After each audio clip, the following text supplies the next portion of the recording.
جو مدد ہے، اللہ سے مدد مانگنا بہت ہی بڑی چیز ہے۔ اللہ کی مدد بہت بڑی چیز ہے۔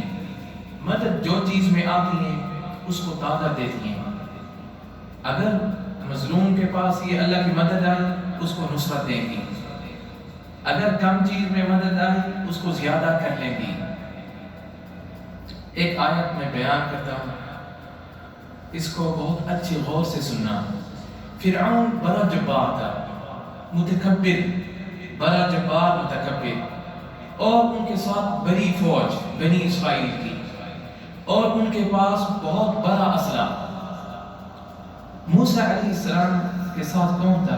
اللہ کے سوا کوئی نہیں۔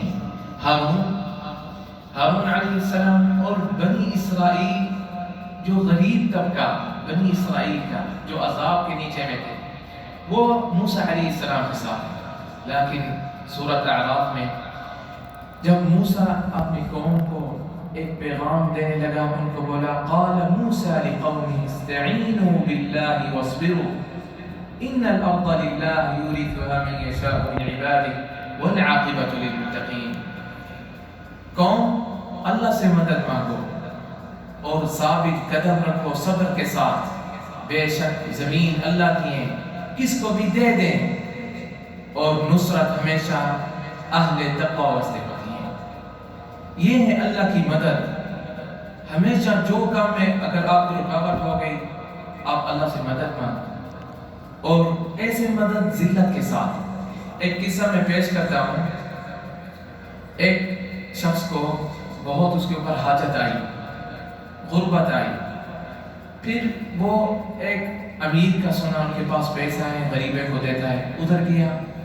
وہ جو غریب جو امیر کا حارث تھا، وہ بولتا ہے امیر مسجد میں چلا گیا، اس کے پاس جاؤ، وہ آپ کو مدد کوئی پیسہ جیسا دے۔ وہ جب مسجد میں گیا، یہ غریب شخص، وہ دیکھا امیر مسجد میں اللہ سے دعا مانگ رہا ہے۔ پھر وہ یہ چیز سوچنے لگا کہ امیر ہے، اللہ اس کو دولت بھی دی ہے، پھر بھی یہ اللہ سے دعا مانگ رہا ہے، میں کیوں اللہ سے دعا نہ مانگوں؟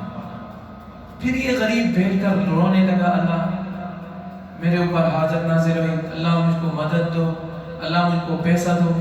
وہ جو امیر اپنی دعا مکمل کر کے جب باہر جا رہا تھا، وہ دیکھا یہ غریب دعا مانگ رہا ہے، ان کے نزدیک گیا، سنا یہ پیسہ مانگ رہا ہے، پھر اپنے حارث کو بولا پیسہ لے کر آؤ اور اس کے آگے